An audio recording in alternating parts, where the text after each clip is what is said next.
తదుపరి రాశి తులారాశి. ఈ రాశి వారికి కొంత ఒత్తిడి ఉన్నప్పటికీ పనులు మాత్రం సక్సెస్ఫుల్గా కంప్లీట్ చేసుకోగలుగుతారు. ధన వ్యయాలు ఉన్నప్పటికీ మనసుకి సంతృప్తి కలిగే అవకాశం కనబడుతోంది. దాంపత్య జీవితంలో ఆనందం పెరుగుతుంది. అనుకున్న కార్యక్రమాలు కానీ అనుకున్న పనులు కానీ ఈరోజు మీరు సక్సెస్ఫుల్గా కంప్లీట్ చేసుకోగలుగుతారు. అయితే మీకు చెప్పదగిన పరిహారము, లక్ష్మీ అమ్మవారికి పసుపు దీపాన్ని ఈరోజు వెలిగించినట్టయితే కనుక అది మీ గృహంలో కావచ్చు లేదా దేవాలయంలో కావచ్చు వెలిగించినట్టయితే మంచి ఫలితాలు పొందే అవకాశం ఉంది. తదుపరి రాశి వృశ్చిక రాశి. ఈ రాశి వారికి పనుల్లో కొంత ఆటంకాలు వచ్చినప్పటికీ పట్టుదలతో మీరు ముందుకు వెళ్ళినట్టయితే కనుక సక్సెస్ సాధించే అవకాశం కనబడుతోంది. మధ్యలో వదిలేసే ప్రయత్నం ఈరోజు చేసుకోకండి. వృత్తి స్థిరత్వం పొందుతారు. అంటే మీరున్న వృత్తిలో స్థిరత్వము అంటే ఒక పర్మనెంట్ అనేది వచ్చేస్తుంది.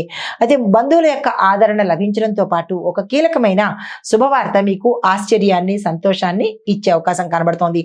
మానసిక ప్రశాంతత కలిగే అవకాశంతో పాటు మీరు అనుకున్నట్టుగా ఈరోజు ఏ రంగంలో ఉన్న వాళ్ళైనా సాధించే అవకాశం గోచరిస్తోంది. ఆరోగ్యపరంగా చక్కగా ఉండబోతోంది. ఎటువంటి అనారోగ్య సూచనలు ఈ రోజైతే కనిపించట్లేదు.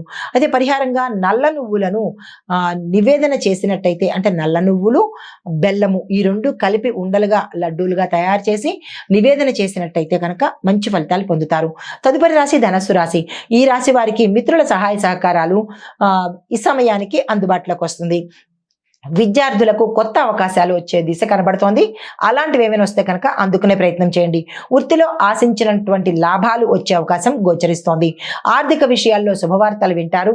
శుభకార్యాలకు సంబంధించినటువంటి చర్చలు కానీ నిర్ణయాలు కానీ లేదా అంటే దానికి సంబంధించిన పనులు కానీ ఈరోజు చెయ్యడానికి సంబంధించిన సూచనప్రాయంగా కనబడుతున్నది. అలాంటివి ఏమైనా ఉంటే కనుక తక్షణమే నిర్ణయం తీసుకోండి.